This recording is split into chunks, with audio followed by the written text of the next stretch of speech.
Bismillahirrahmanirrahim. Alhamdulillah. Wassalatu wassalamu ala sayyidina Muhammadin ibn Abdullah sallallahu alayhi wa sallam. Ashraf al-mursalin wa ala alihi wa sahbihi wa sallam. Ila yawmiddin. Alhamdulillah wa ba'd. Alhamdulillah qui nous réunit pour la deuxième partie de la 42e Jalsa. Connaître et reconnaître un shir, qui fait partie de une suite de considérations sur le rattachement et la bay'a. Donc, évidemment, c'est un article charnière, comme on l'a déjà dit, qui nous amène aux considérations de l'enseignement, ensuite des relations plus directes avec le shir et de l'enseignement initiatique.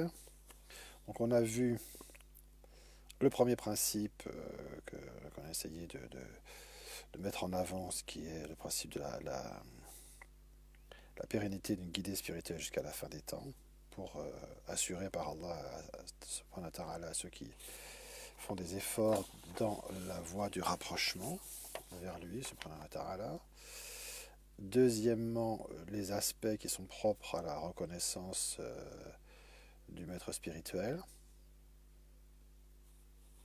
Certains aspects, pas tous, mais quand même, avec des références qui sont données. Et on arrivait à la fin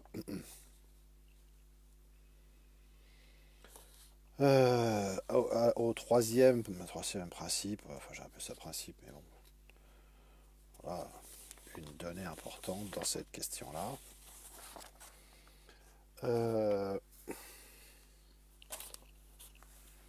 Qui est que la prise de conscience de l'existence d'un maître spirituel et cet effort dans le travail initiatique sont en effet d'autant plus difficiles à réaliser qu'on se trouve avancé dans le processus de dégénérescence cyclique, propre à la période dans laquelle l'humanité tout entière se trouve. Donc ça a des conséquences d'adaptation dans la discipline, dans la méthode, dans la manière de concevoir les choses. L'examen des différentes positions prises publiquement par un nombre important de maîtres de la voie à différents moments, dans des lieux divers au sein de la communauté islamique, pour indiquer les modifications importantes qu'il conviendrait d'apporter à telle ou telle méthode initiatique, d'une part, et d'autre part, indiquer les moyens initiatiques palliatifs qui pourraient être valablement envisagés, et effectivement, en plus d'être envisagés, mis en œuvre en cas de raréfaction puis de disparition extérieure des maîtres éducateurs. Donc l'examen de tout ça.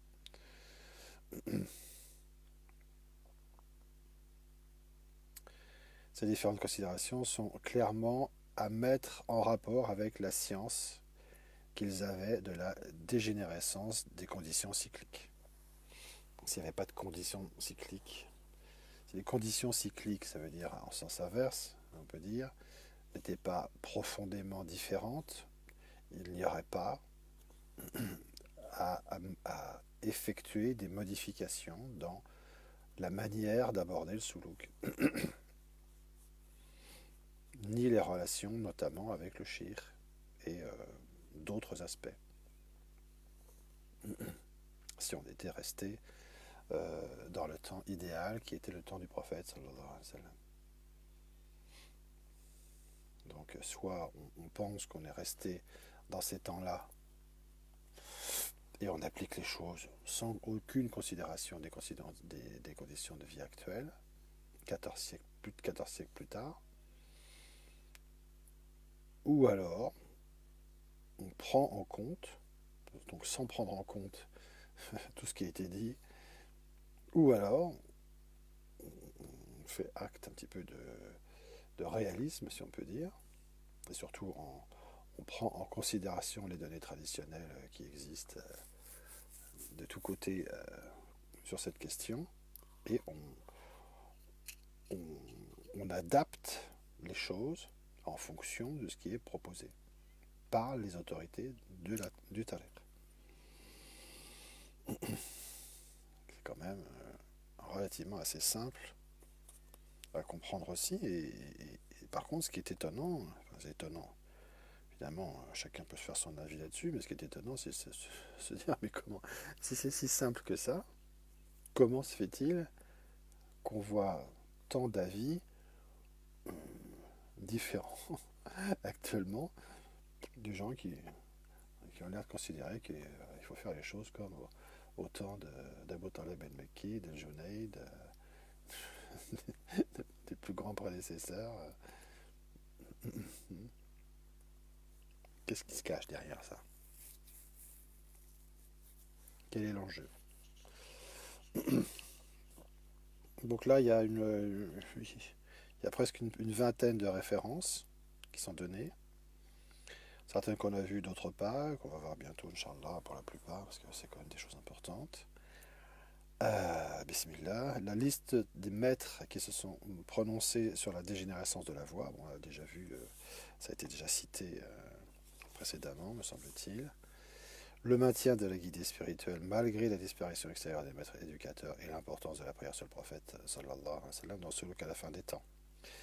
Deuxième référence, rappel sur la dégénérescence et les adaptations cycliques. Voilà, ça c'est un article qui est assez important parce que justement ça formule les choses d'une manière explicite et pour quand même exprimer auprès de ceux qui sont un peu étrangers à ces notions ce que ça veut dire. Excusez-moi. Troisièmement,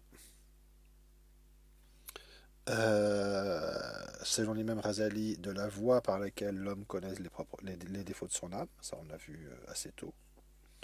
Quatrièmement, de Maoulay Abdel Salim Meshish, le cheminement spirituel ne peut être accompli sans la compagnie d'un frère pieux ou d'un cheikh. Dans tout ça, il faut le placer chronologiquement pour observer la cohérence des choses. Inch'Allah, c'est ce qu'on fera. Cinquièmement, état du tasawwuf en Égypte dans la deuxième moitié du Xe siècle de l'Hégire. Il me semble qu'on a abordé ça. Sixièmement, conclusion des Qawaïd de l'imam Zarruq qui rapporte la parole du Cheikh el-Hadrami. Septièmement, divers avis de maîtres sur la cessation de l'éducation spirituelle classique. Ça, je ne sais pas si on avait vu ça, mais de toute façon, on le verra encore. On verra de toute façon. Un article assez long en huitième référence, la méthode de la main droite, Asrabul Yamin de l'imam al-Haddad, qui est bien intéressante aussi, mais par contre, je crois que c'est un petit peu long. Neuvièmement, les conseils du Cheikh el-Hadrami, dont on parlait, à celui qui ne trouve pas le Cheikh Murshid. Quand même des textes, des titres qui sont quand même évocateurs, quoi, qui devraient un peu surprendre les gens. Je me dis, mais comment se fait-il que les chouyours aient dit les choses d'une manière si explicite? Par le Cheikh Mohammed ibn Amran. Dixièmement, texte sur ce que peut faire le mouride quand il ne trouve pas de cheikh, selon Cheikh Mohammed al-Hashimi. Ça, il me semble qu'on l'a vu. Onzièmement, un texte qui est en cours de traduction et qui est vraiment, il faudra parachever parce que c'est assez intéressant et c'est d'une élévation rare par El-Muttaqi al-Hindi. La guidée de Monseigneur en cas d'absence de maître éducateur. Hidayatu Rabbi inda faqd al-Murabbi. Là encore, comment peut-on être plus explicite? Douzièmement, 4 modalités de l'éducation spirituelle. Tarbiya Sheikh Abul Mawahib al-Shadili, on l'a vu. 13e, les moyens qui mènent à la délivrance de Sheikh Abdul Wahhab al-Shadili. Abul Mawahib al-Shadili, on a vu aussi, me semble-t-il. 14e référence, éducation de l'aspiration et des états spirituels, Hajj Maliksi. 15e, à propos de la nécessité du maître vivant. 2 points, selon El Hajj Maliksi aussi, relativement contemporain, on va dire. Deuxièmement, on cite cette règle est devenue caduques, c'est-à-dire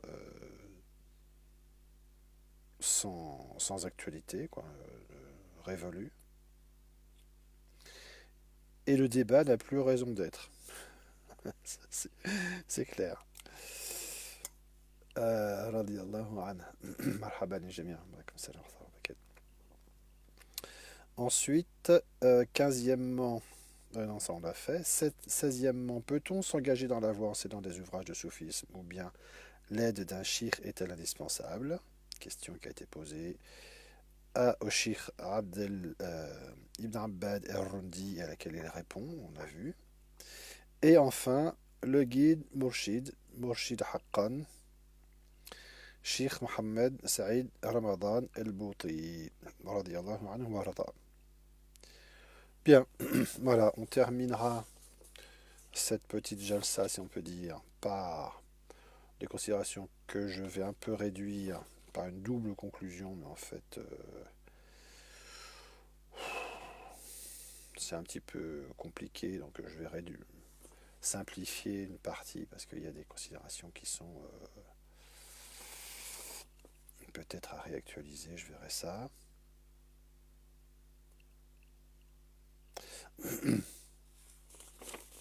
Ça a l'air un peu polémique parce que ça fait référence à des positionnements sur lesquels je pensais donner des arguments, mais enfin bon, c'est pas facile à peut-être apercevoir par tout le monde quand on n'est pas au courant des choses, donc je vais peut-être revoir ça. Inch'Allah. Chacun est donc parfaitement libre de ne pas tenir compte de ces trois principes, évidemment, et faire comme si rien n'avait changé depuis plus de 14 siècles sur la terre d'Allah et chez ceux qui représentent sous un rapport ou sous un autre l'autorité spirituelle au sein même du cœur de l'islam qu'est le tasawwuf authentique. Bon, d'accord. Mais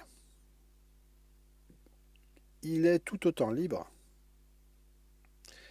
au contraire, et sans qu'il y ait à s'en justifier, ce serait la meilleure, de les respecter, ces avis, en cherchant à comprendre ce qu'ils impliquent de manière intelligente et honnête, et à vivre avec intelligence, voilà, réalisme et efficacité sa quête spirituelle. Donc, il ne faudrait quand même pas renverser les choses. Quel est le plus normal comme attitude? Donc, ce serait vraiment incompréhensible et complètement exagéré que celui qui adopte la position normale ou qui essaie de le faire, c'est-à-dire de prendre en considération ces avis qui parlent de l'évolution des choses et dans la conception et dans la mise en œuvre, il serait vraiment étonnant qu'on vienne lui demander des comptes. C'est quand même le monde à l'envers, quoi. Nous faisons ces remarques, malgré tout, sans nulle sorte d'ironie, parce qu'il ne faut quand même pas exagérer, on est bien conscient aussi de la... Inch'Allah, il faut laisser la part, bien sûr, à la générosité divine. Subhanahu wa ta'ala. Il est en effet possible, tout à fait possible, que ce qui est réputé rare ou inexistant, de manière globale, générale, ressurgisse ponctuellement et hors de toute attente, on est bien d'accord, nul ne contestant que le bien tout entier est dans la main d'Allah, subhanahu wa ta'ala, et qu'il peut donner ce qu'il veut, à qui il veut, où et quand il veut, subhanahu wa ta'ala. Donc on ne vient pas nous faire dire, ni à qui que ce soit, l'inverse.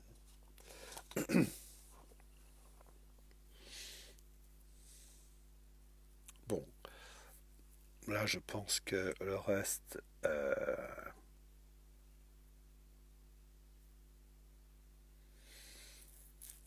Nous voulons dire que ceux qui considèrent que la méthode initiatique générale est en tout point identique à ce qu'elle était, ou que l'on croit qu'elle a toujours été depuis le début du tasawwuf, sont tout à fait libres d'agir à leur guise, en, en principe, on va dire. Bon, bah, ils font ce qu'ils veulent, s'ils sont autorisés à le faire. selon les autorisations qu'ils détiennent régulièrement et sans tenir compte des avis auxquels nous faisions allusion, aux références, en vivant ou en essayant de vivre et de faire vivre leur soulouk dans les conditions actuelles, comme on pouvait le faire plus facilement à la vie de tous quand même, il y a seulement un siècle, ou 5, ou plus de 10 siècles.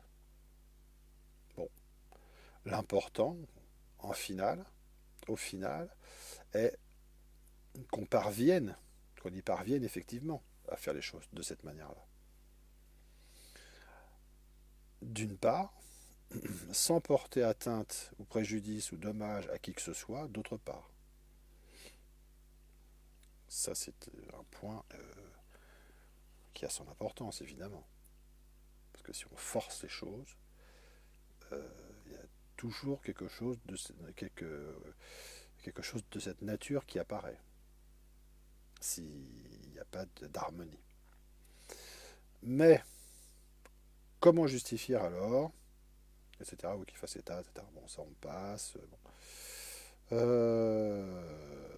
Etc. Ça on passe aussi. Je pense que je reverrai totalement ce passage, Inch'Allah. Malgré l'ampleur du sujet, nous tenions à donner volontairement au présent article une forme assez limitée, parce qu'on pourrait en discuter assez longuement, chacun pouvant trouver dans les références fournies, il y en a quand même, je ne sais pas combien, mais enfin, une trentaine en gros, et pas des moindres, davantage de précision et de développement au pluriel. Permettons-nous cependant, avant de conclure, de remarquer aussi qu'il n'est pas nécessaire pour un mouride de considérer que le shir qu'il aura éventuellement connu et reconnu, puisqu'on parle de ça, en quoi ça consiste la reconnaissance et qu'est-ce qu'on reconnaît?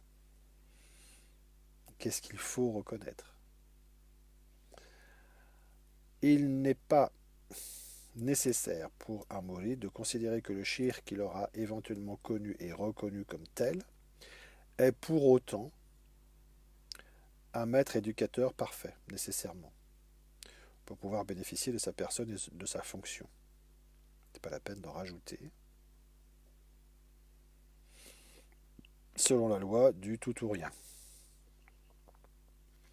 Il n'est d'ailleurs pas nécessaire non plus, et à l'inverse, de considérer que tout shir, qui ne serait pas éducateur, murabbi dans le sens qu'on vient de dire, ou qu'on ne considérerait pas comme tel soi-même, parce que là encore il y a une nuance à apporter, serait sans aucun intérêt, tout ou rien, pour soi dans la voie. La conclusion à cela, c'est qu'il existe bien des degrés à observer. C'est complexe, c'est subtil. Ça doit être considéré sur plusieurs rapports. Il existe bien des degrés à observer dans la reconnaissance, dans la connaissance et la reconnaissance d'un shir. En effet, entre ces positions extrêmes qui sont premièrement considérer que le shir qu'on a reconnu est par là même un shir éducateur parfait, nécessairement, et deuxièmement, à l'opposé, considérer que parce qu'il n'est pas un shir éducateur parfait, le shir qu'on connaît, on parle de reconnaissance et de connaissance, est totalement inutile pour progresser dans la voie. Entre ces deux extrêmes, tout n'est pas blanc, tout n'est pas noir, et il y a une grande variété de gris entre les deux. Pour autant, dans un sens comme dans l'autre, et sauf exception toujours possible, la loi du tout ou rien, tiens, on y revient toujours, ne semble donc pas devoir s'appliquer en ce domaine. Ça n'est pas l'irsan que d'appliquer cette posture qui tient plus de raison psychologique que de la réalité des choses. La loi du tout ou rien ne semble donc pas devoir s'appliquer en ce domaine. 2 points. Les conditions de vie actuelles, particulièrement difficiles, impliquent de considérer les rapports entre maître et disciple avec subtilité et discernement, Quand celui qui s'engage vers lui veut tirer un profit spirituel réel de ce qu'Allah subhanahu wa ta'ala met à sa disposition. Quand on est à la porte d'Allah, on a à considérer toujours ce qu'Allah présente en réponse. Et à se poser la question de savoir quelle est la meilleure conception à avoir pour en bénéficier. Référence principale. À propos de la nécessité du maître vivant, cette règle est devenue caduque. Ça, on commence à l'avoir vu. Enfin, peut-on s'engager de la voie en cédant des ouvrages? Bon, toujours les mêmes. Cheikh Ibn Abd al-Ruddi. Le véritable guide de Momoshid al-Haqqan, toujours pareil. Le boutique, qu'on peut voir là, lire aussi. Et quels conseils pourriez-vous donner à quelqu'un qui cherche un rattachement? Bien. Pour terminer, quelle heure est-il? C'est bien. Inch'Allah. Mentionnons donc enfin l'un des aspects certainement les plus importants, un des plus importants et les plus intangibles, qu'on ne peut pas toucher du doigt, de la relation Sheikh-Mourid, parce que faisant partie des plus intérieurs. Il concerne cet aspect, l'affinité. Je ne sais pas comment c'est d'ailleurs en arabe, il faudra que je vois comment c'est exprimé, qui peut exister entre les deux. L'affinité, c'est-à-dire la connaturalité. On renvoie aussi à la question de la manière de présenter, qu'a Cheikh Abdel Wahed, de présenter ce qu'est un sheikh. Je renvoie à une jalsa précédente.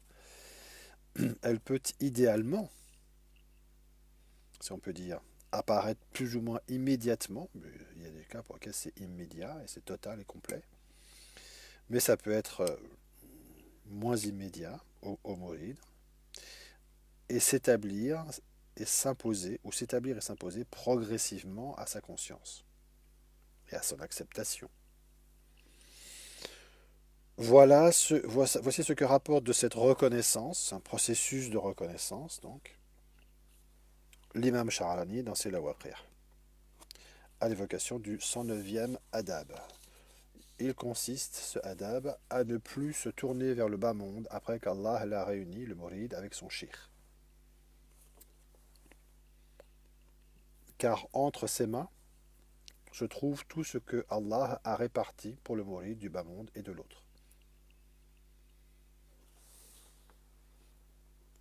On prend en considération la réponse à sa demande. Et on considère que c'est ça qu'on doit mettre en œuvre. Prendre en considération, c'est sur ça qu'on doit s'appuyer et exploiter, si on peut dire, dans le meilleur sens du terme. C'est-à-dire Ali ibn Wafa a dit, si tu trouves ton instructeur réalisé, Ustaduka al-Muhaqqiq, alors tu as trouvé ta vérité ou ta réalité essentielle. Haqiqatuka, je crois. Si tu as trouvé ta vérité, tu as trouvé Allah auprès d'elle. Et si tu as trouvé Allah, tu as tout trouvé.